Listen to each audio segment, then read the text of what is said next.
Boa noite, pessoal. Boa noite. Peço que tenham paciência comigo. Primeira vez que eu estou me arriscando aqui a fazer um estudo com vocês. Eu sou aqui da casa de João, meu nome é Cauê, e eu vou falar para vocês sobre a primeira parte do Livro dos Espíritos, capítulo 3. Essa parte, quando eu estava conversando com a minha namorada, né, que ela estava me ajudando a fazer o estudo dessa parte, eu comecei a ler as perguntas, ler as respostas. Ela falou assim: amor, isso tudo é muito simples. Como é que pode? Vai falar disso aí mesmo? Aí eu, olhando assim pra ela, aí eu, tá vendo esse livro aí? Ela, o livro que você tá lendo, olha a data. 1857. A França passava por um momento chamado Iluminismo, onde a razão buscava combater a fé irracional imperante naquela época. Então, eram os cientistas de um lado, brigando pelo aquilo que era material, e a fé do outro, tentando destruir aquilo que teoricamente não estava nos escritos, né, da Bíblia. 63 anos antes da escrita do livro, tinha acabado de acontecer a abolição dos escravos na França. E mesmo assim, Kardec foi capaz de escrever um texto, como essa primeira parte que a gente vai ler, que mostra o grau de evolução que ele tinha com relação à sociedade naquela época. Então, eu vou ler aqui a pergunta, vou ler uma parte da resposta e a gente vai tentar fazer um comentário aqui em cima. No capítulo 3 ele fala o seguinte: da criação, diversidade das raças. Questão 52. De onde provém as diferenças físicas e morais que distinguem as raças humanas na Terra? Resposta a mais simples possível. Se alguém quiser chutar aqui, A, B, C, D, acertar. Do clima, da vida, dos costumes. E ele cita o exemplo, né, isso é o Espírito falando, que dois filhos de uma mesma mãe, que criados em lugares diferentes, não vão se assemelhar moralmente, porque vão viver um clima diferente, uma cultura diferente, uma religião diferente, talvez. Então, isso já gera uma diferença na constituição, na mentalidade que a gente pode ter dessas pessoas. A questão 53. O homem surgiu em muitos pontos do globo, ele pergunta. Ele sim, e em várias épocas. Se a gente for pesquisar na ciência, nos estudos arqueológicos dos ossos, nós vamos ver que vive encontrando um mais antigo que o outro, né? Que a raça hominídea já passou por diversas diásporas, onde ela se espalhou, e que foram juntando uma raça com outra raça, foram fazendo alianças, foram crescendo. Algumas eram nômades, outras já eram capazes de se estabelecer. Então, o instinto migratório foi um grande promotor também dessas diversidades. O item A já foi Kardec sendo esperto com os espíritos, vendo que o espírito já era capaz de identificar as questões científicas, ele resolveu testar quanto à moral. Vamos ver o que o espírito tem a dizer no item A. Estas diferenças constituem espécies distintas? Kardec perguntava porque ele pensou: na Bíblia nós temos dizendo que viemos de Adão e Eva, logo nós seríamos todos irmãos por causa disso. E aí o espírito responde o seguinte: certamente que não, todos são da mesma família. Mas ele cita um exemplo: da mesma família como? Nós viemos todos de Deus, somos espíritos criados por Ele, então dessa forma nós somos irmãos em Deus. E ele pergunta ainda, baseado na taxonomia da época, que se um fruto, vamos supor que é a banana pera, banana maçã, vários tipos de banana. Por que o homem é diferente e ganha chinês, alemão, francês? Isso dá a ele a qualidade de ser uma espécie diferente, uma família diferente? Claro que não. Somos todos da mesma humanidade, nascemos do mesmo fim, ou nascemos pelo mesmo motivo e vamos para o mesmo fim. Questão 54. Pelo fato de não proceder de um só indivíduo, a espécie humana, devem os homens deixar de considerar-se irmãos? Aqui é a parte mais importante, digamos, dessa parte do estudo, que é onde a gente tem que enfrentar os nossos preconceitos. Todos os homens são irmãos em Deus, porque são animados pelo Espírito e tendem para o mesmo fim. E o Espírito ainda faz a Kardec uma crítica, perguntando que por que os homens levam tantas palavras ao literal. Ou seja, o menor argumento, a menor palavra é o suficiente para que a gente entre em discordância e não consiga realizar um trabalho. E não vamos longe não. Na própria movimento espírita isso já acontece. E que está prejudicando muito a nossa evolução. Agora a gente vai entrar no próximo tópico. Estou correndo rápido, se alguém quiser que eu vá mais devagar. Estou com a respiração um pouco ofegante. Respire fundo.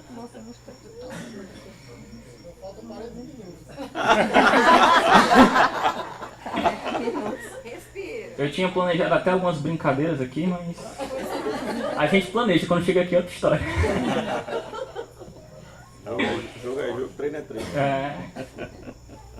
Só para quebrar um pouco, fazer uma pergunta a respeito, quando você fala a respeito de Adão e Eva, né?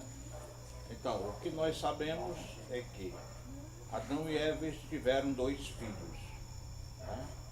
Então, Adão e Eva, eles nasceram, eles foram, primeiro veio o homem, aí da costela do homem foi feita a mulher, né? Inclusive dizem até que a mulher tem que ser submissa ao homem, porque ela faz parte da costela do homem, e que isso foi feito dessa forma. Bem, eu tive verificando com o André Luiz, e ele diz o seguinte, que o Adão e Eva, eles não tiveram somente 2 filhos, eles tiveram 3. Né? Aí Adão, um deles matou o outro, ficaram 2, e eles foram, um desses foi para outra região e lá ele casou-se. E ele teve muitos filhos. Quer dizer, então como é que se explica que nasceu tudo só de Adão e Eva? Então ele é uma das coisas que o André Luiz fala e dá para entender. Então é muito interessante porque assim, como essa parte do Primeiro Testamento realmente não é a que é mais abordada pelos espíritas, nós tendemos sempre a puxar o lado alegórico que tem essas constituições nessas palavras, né? Então essa parte veio do Torá, né? Que é um livro mais antigo, que já era uma coxa de retalhos de vários outros livros. Então, se você for ver, durante o Velho Testamento, o mundo acabou 2 vezes também. Então, não importa Adão e Eva aí, né? A humanidade já tinha se perdido há muito tempo. Mas alguns estudos mostravam que já haviam outras tribos naquela época que não era o povo onde vivia Adão e Eva. E que já foi até um sentido, é uma diáspora, né? Porque já houve migração de uma tribo para outra. Já mostrava que, mesmo naquele tempo, a humanidade já tinha suas constituições, já podiam migrar, fazer filhos. E se for ver a continuação da história, muitas dessas diásporas foram efeitos mediúnicos também. Então já era, de certa forma, já conduzido pela espiritualidade, essa questão da reprodução, para expandir. Eu não vou entrar muito nesse mérito também, porque não estou tão estudado nessa parte. Você tocou no assunto, eu me lembrei que ele está verificando da parte dele, mas ele para que ele possa dizer para as pessoas hoje, ele é muito estudioso, onde eu estive olhando agora ontem, antes de ontem, onde ele fala de coisas que aconteceram há 15 bilhões de anos. Quer dizer, então ele teve um estudo, logicamente, muito aprofundado, né? Mas para que ele possa transmitir alguma coisa hoje, ele diz alguma coisa com relação ao passado e mostra como a coisa foi evoluindo e chegou a hoje. Entendeu? Aí a maneira dele explicar, a gente, até para mim que sou um leigo, dá para captar alguma coisa. Sim. Todo mundo entendeu o que ele quis falar? Pois não? Só complementando essa questão do que o senhor está falando, tem já vários estudos científicos que remontam, datado pelo carbono, que aí diz a idade dos fósseis que foram encontrados, e esses fósseis têm a mesma idade em continentes diferentes a essa época de Adão e Eva. Ou seja, não existiu Adão e Eva e veio daquela raiz uma família só. Tanto é que várias pessoas de uma certa tribo têm determinadas características diferentes, e isso foi seleção natural daquele ambiente. E conforme foi aparecendo nos continentes a vida, à mesma época, eles foram evoluindo com algumas determinadas características diferentes, mas todos dos seres humanos, todos chegaram na parte hominal. Agora Kardec também, eu vou dizer uma coisa, ele não sabia ir dosando assim não, né? Ele chegou num assunto bem simples, aí o próximo tópico já é pluralidade dos mundos. Então, porque você chega assim, né, vamos supor, você está no capítulo 3 de um livro, você vem de uma tradição às vezes que não é espírita, e o texto já fala assim, ó, tem vida fora da Terra, viu? Eu quando vi isso aqui fiquei logo doido. Pulei até o de cima, vim direto para esse. Até porque seria muito egoísmo nosso pensar que só tem vida inteligente na Terra, né? Temos um vidente aqui que até viu o que estava escrito, né? Aí vamos lá, questão 56. São habitados todos os globos que se movem no espaço? Resposta dos espíritos. Sim, e o homem terreno está longe de ser o primeiro. Entretanto, há homens que imaginam pertencer a esse pequeno globo como sendo um privilégio, né? Rapaz, a gente pensava que o Sol girava em torno da gente, né? Aí o cara já chega dizendo assim, não tem. Todos os globos são habitados e que Deus não ia criar nada só para agradar a nossa vista, né? Não é só para ficar, bicho, ó, bonitinho as estrelinhas e tal, não. Tudo está sendo habitado, nem que seja microseres ou em um nível espiritual mais elevado, que não permite que nós possamos ver. Nosso mestre Tito aqui faz muita brincadeira da caneta. Você vai vibrando ela, vibrando, até que ela desaparece aos olhos. Mas só isso não seria o suficiente para justificar. Pois, se é só vibração, minha mão está se movendo na mesma velocidade da caneta. Teoricamente, eu teria que ver a caneta também, se eu vibrasse nessa mesma velocidade. Mas se a gente pensar em termos dimensionais, né, para quem não sabe, as dimensões espaciais, elas são de 1, 2, 3, que é o caso que a gente se encontra na terceira. Se a gente pegar uma folha de papel e fazer uma linha nela, nós vamos ver que estamos na primeira dimensão. Nós só temos uma única dimensão. Quando a gente desenha um quadrado, nós vemos a segunda. Um cubo, ou seja, um dado, a terceira. Mas se eu disser que tem uma quarta, e que essa quarta a ciência hoje mal consegue aferir, alguns dizem que é o tempo. Mas se existe o espírito como matéria, e o tempo para ele é irrelevante, será que é o tempo? Está em uma dimensão que nós não podemos ver sem um concurso mediúnico, no nosso caso, aqui presente, né? Encarnado. Muito bem.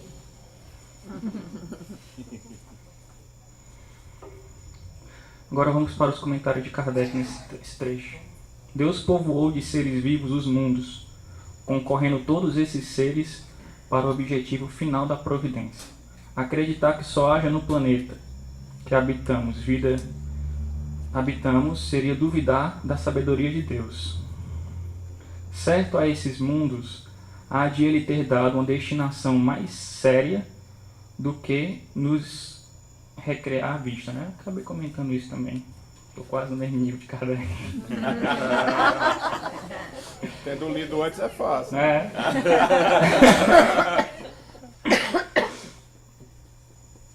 se alguma piada for ruim, não precisa rir não, viu? Eu tô nervoso mesmo. Não é piada, não, é sério mesmo.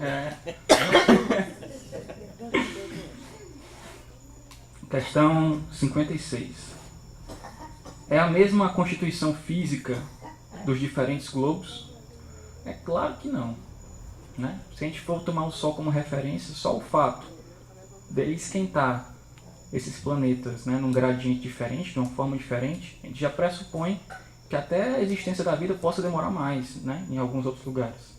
Seres unicelulares, né, já foram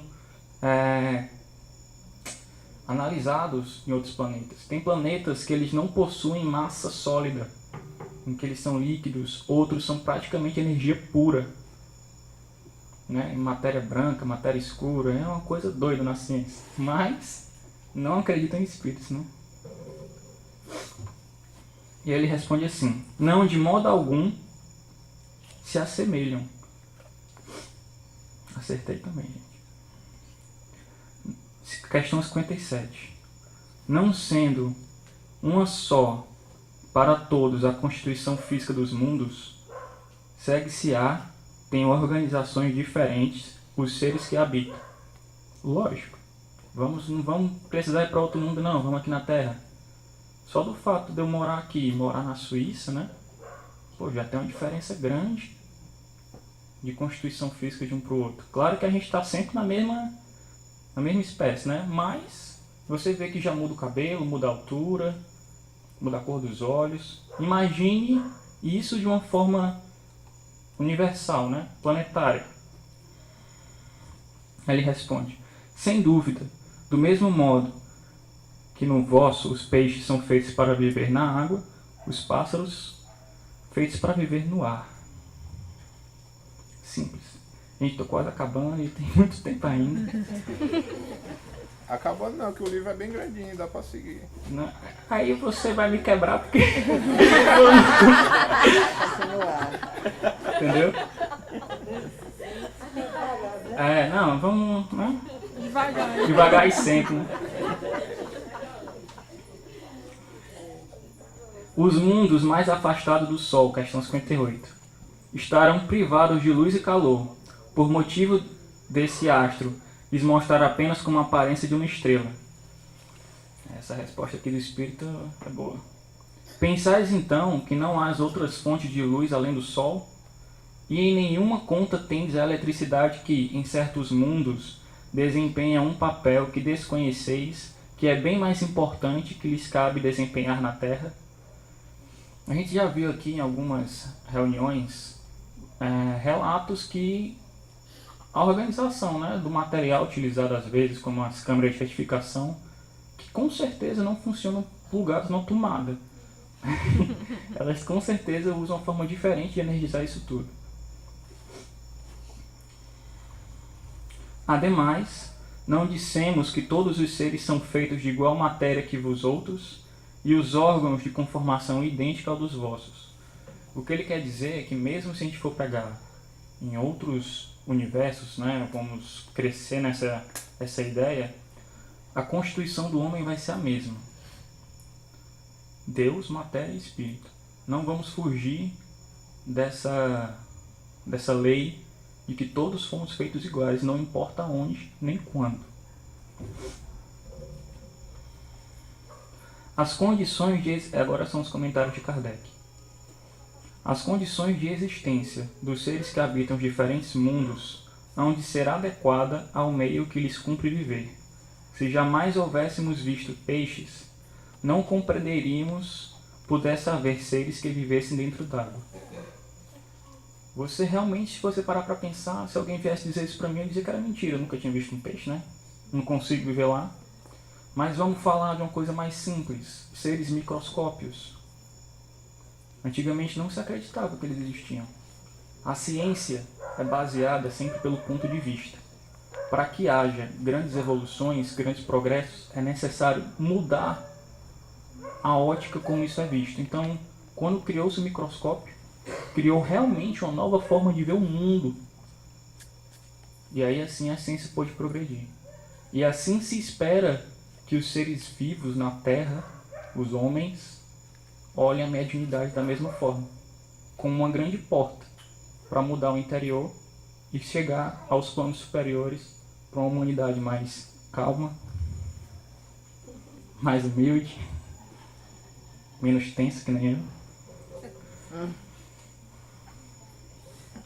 Gente, acabou.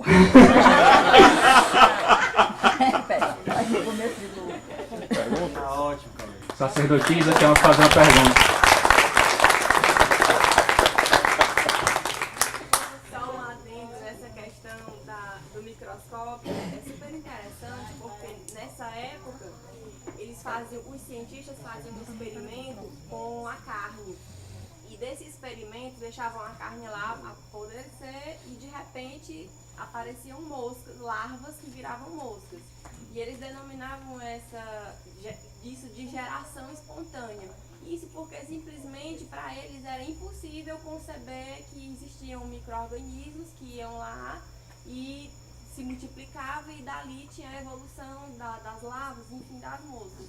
Mas aí é para a gente se colocar nessa situação. Que lendo o Livro dos Espíritos, eu já me deparei várias vezes tentando ler o Livro dos Espíritos, e assim, certos detalhes são um pouco difíceis para a gente conseguir assimilar, mas justamente porque a gente não tem esse conhecimento, um detalhe que faz com que a gente consiga esclarecer toda uma situação, né? Então realmente é super difícil e queria lhe dar os parabéns, porque apesar do nervosismo, você foi muito claro nas explicações. Olha aí. Isso aí. Tô buscando meu espaço no céu, hein? Por coincidência, eu estava vendo hoje justamente essa parte da carne, né? Onde dizem o seguinte, a gente põe uma carne fresca, bota ela ali, quando no fim das contas, ela parece cheia de bichinho, não sei o que e tal. Mas o que é aqueles bichinhos? O que é que fez aquilo ali? Se não fosse a mosca colocar o germe ali naquela carne, então logicamente isso não apareceria essas coisas, porque da carne não tem nada para que isso aconteça. Né? Quer dizer, aí lembrei agora que você falou. Só uma observação, que assim, não é que a mosca teve que estar lá. Para nascer uma mosca, ela teve que chegar lá e botar os ovos, mas na carne em decomposição, nós já temos vários outros micro-organismos que já vão criando realmente um novo habitat em cima daquela carne. Então, um germe, né, uma lagartinha, digamos assim, pode sim sair, até porque esse pedaço de carne já andou por aí, já foi vivo. Então, o que ele comeu, né, o que ele passou, se ele não se feriu com alguma coisa, já reencarnou, não é não, Danilo?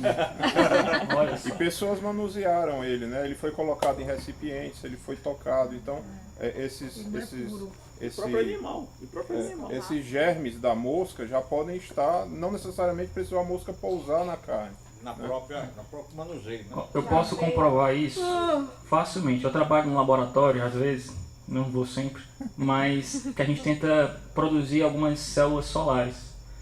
Rapaz, qualquer coisa danifica aquilo ali. E quando você vai ver, até realmente começa a juntar um bichinho, um negocinho. Quando não parece uma árvore nascendo. Para assim. você isolar um pedaço de carne, a ponte fazer uma pesquisa dessa também já deve ter quebrado a cabeça muito. Esse textinho chega pra gente, já teve muita coisa por trás. Então a vida é latente no universo, esperando somente a oportunidade de surgir e começar o progresso dela. Né? Deus é eterno, sendo eterno e infinito, existiu desde sempre e criou desde sempre e continua criando. Então não vai acabar e nem vai terminar. Mais alguém? Só uma observação, Cauê, dessa dificuldade da gente quando a gente começa a ler sobre essa história de mundos habitados e tudo mais. A gente tem uma tendência muito forte em querer medir as coisas pela nossa medida, né? Então, quando a gente imagina em vida em outro planeta, a gente imagina um homem vivendo em outro planeta. A gente isso é um certo orgulho do homem de não aceitar que possa haver alguma coisa diferente do que o que ele conhece, né?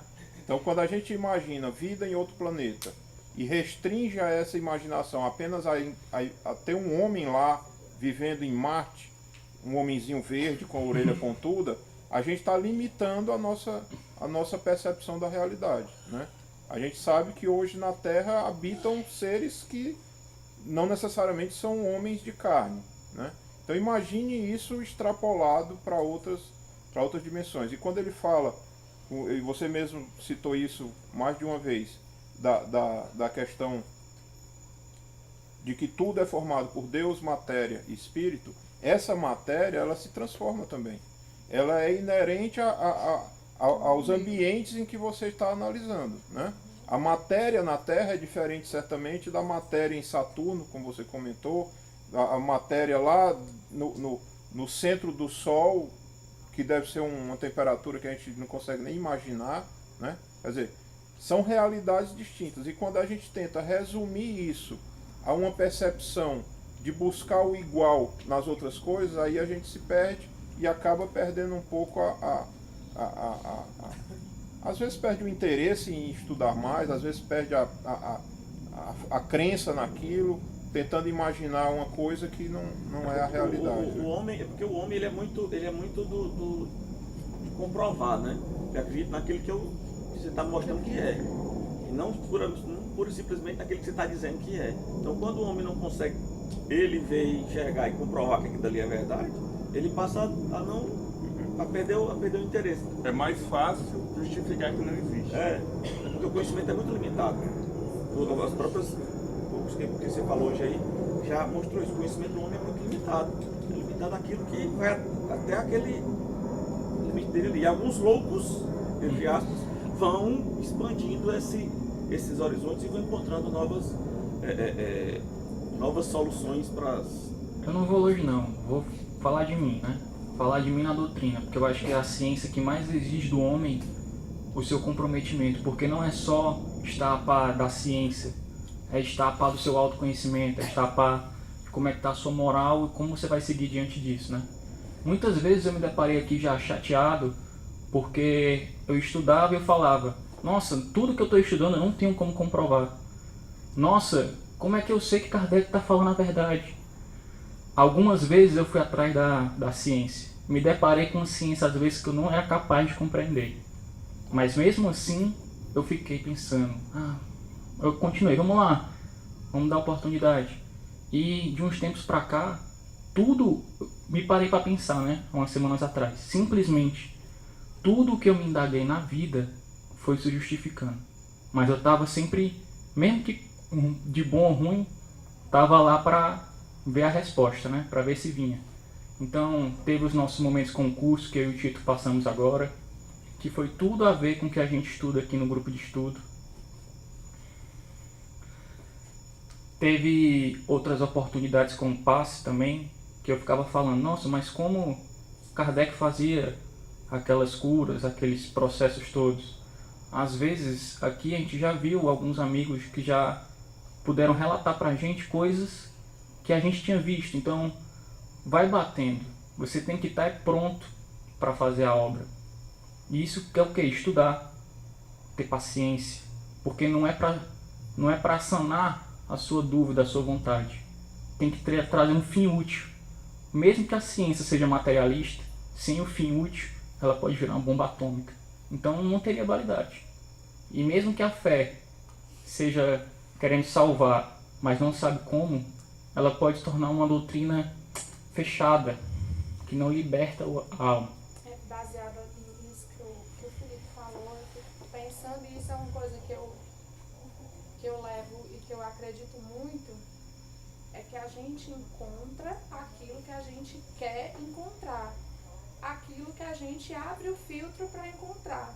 Então, se eu estou buscando a contradição, eu só vou enxergar a contradição. Se eu estou o tempo todo duvidando, né? Se eu estou o tempo todo questionando, como que eu vou provar? Será que era verdade? Eu vou o tempo todo me convencer de que ali tem um ponto de dúvida, de que ali pode não ser tão sério quanto eu estou achando. Mas se eu coloco o holofote, se eu começo a abrir o meu filtro, realmente para encontrar a conformidade, né? Encontrar a realidade e me abro para isso, eu também encontro. Então talvez tenha sido isso que aconteceu com você, como você disse. eu pensava, será? Não, mas eu vou continuar porque eu quero entender. No momento que você diz, eu quero fazer, e isso é verdadeiro, e isso é real, meio que uma luz se abre. E isso vale para a fé, e isso vale para tudo na vida. Vale para conhecer uma pessoa, vale para compreender uma pessoa, isso vale para tudo.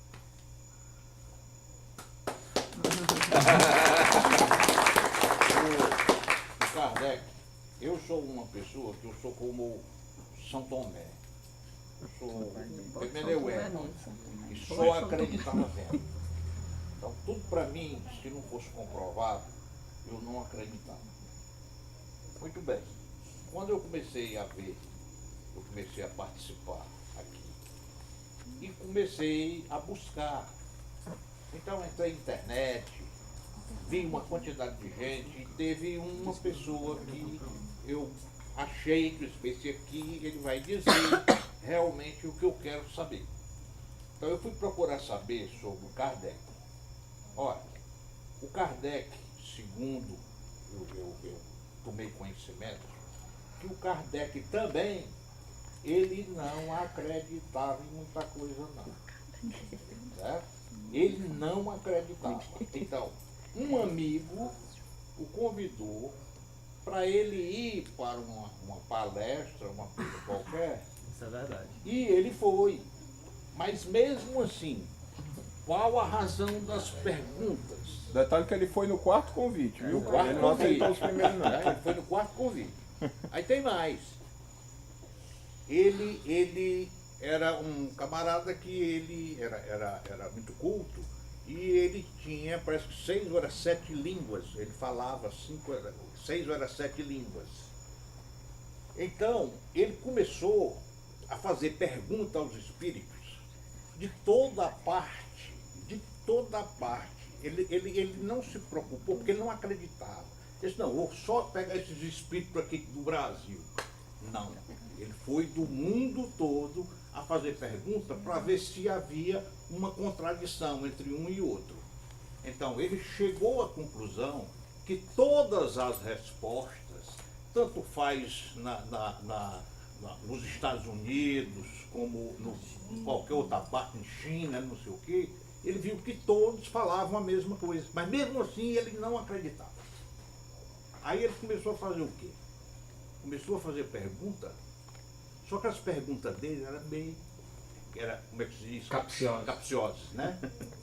Ele perguntava uma coisa, eu sei que respondia de uma maneira.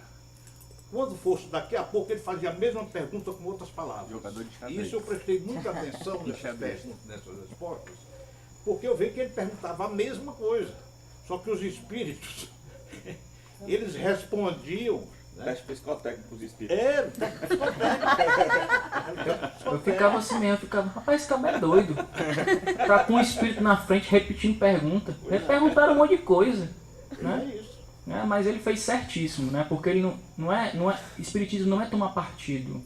Espiritismo não é aqui, eu vou defender a bandeira do espiritismo, não. O espiritismo não precisa que ninguém o defenda. O espiritismo precisa que as pessoas aprendam como filosofar com ela. Porque se a gente filosofar como Kardec filosofava, o espiritismo se mantém. Mas se a gente assumir uma bandeira dele como se fosse uma bandeira religiosa, um dia ela vai ruir, como toda religião um dia não rui, mas ela perde os questionamentos, entendeu? As quedas dela, né? Exato. É porque veio o seguinte, as dúvidas que eu tinha com relação a outras religiões eram grandes demais. Para mim não existia explicação para aquilo que eu pensava. Então, quando eu vim para cá e quando eu comecei a buscar essas respostas, né, hoje eu entendo que não tem nada a ver com religião nem com coisa alguma. O que eu estou aprendendo é o que é real, o que existe. Muito bem.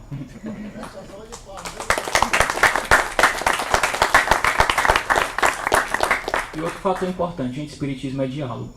Você tem que chegar e perguntar, né? Conversar aqui, ir pro estudo. Porque se a gente ficar só com o que a gente pensa, só com a leitura, também não caminha. Né? Então, eu fiquei muito feliz porque o pessoal pode falar, pode perguntar. E eu acho que é assim que cresce. Porque Porque se a gente ficar calado também, a gente não conversar, vai viver cada um o seu mundo, cada um a sua ideia. E aqui não é pra isso, né? Você acha que- Eu acho que tu tem que vir mais vezes, que é a primeira vez que eu vejo o número de pessoas fazendo perguntas. Pois é, isso É porque normalmente só quem faz pergunta é ele. Aí não tá aqui. Tô desdobrado aí, influenciando todos vocês.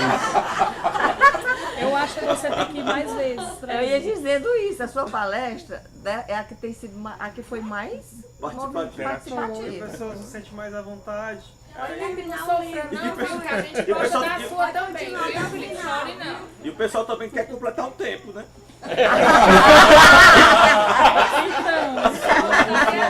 Na próxima a gente faz uma roda de conversa aqui, não ficar todo mundo. Aí, gente. Mas eu acho que, mas só complementando, eu acho que o que é extremamente bem mais proveitoso e mais eficaz quando existe isso e essa interação. Tô vermelho?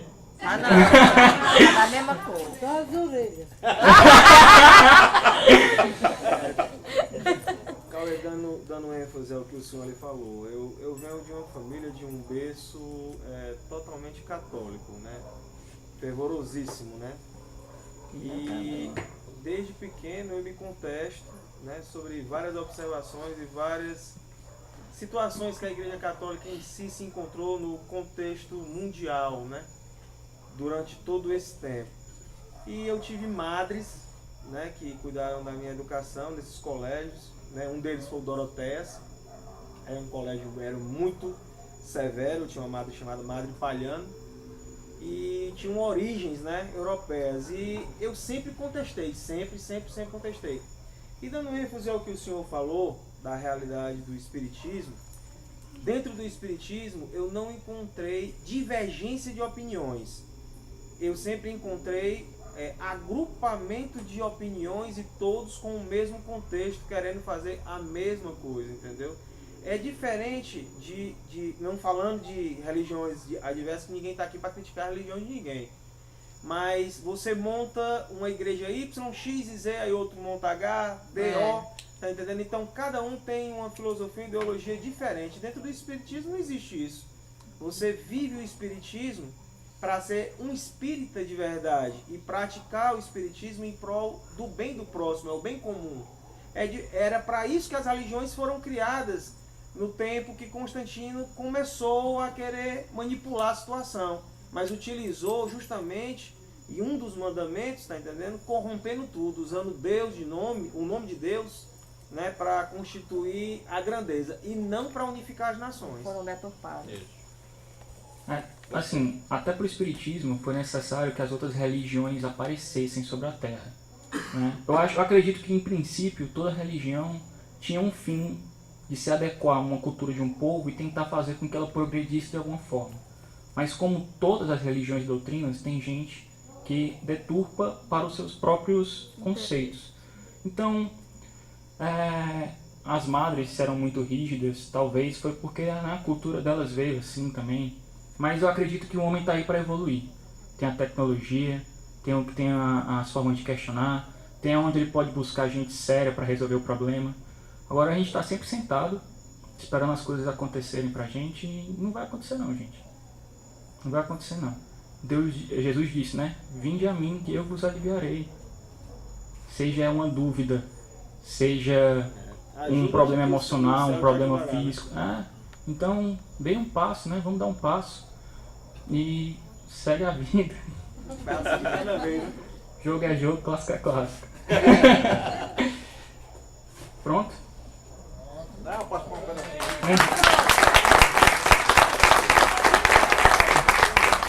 Bate como Tarcísio, canta uma música. Aí é demais. Bem, gente, eu peço desculpa caso eu tenha feito algum equívoco. Se alguém tiver qualquer dúvida, a gente pode tentar conversar. E é isso aí, gente. Obrigado pela oportunidade, obrigado pela casa de João. Segue o jogo. Olha.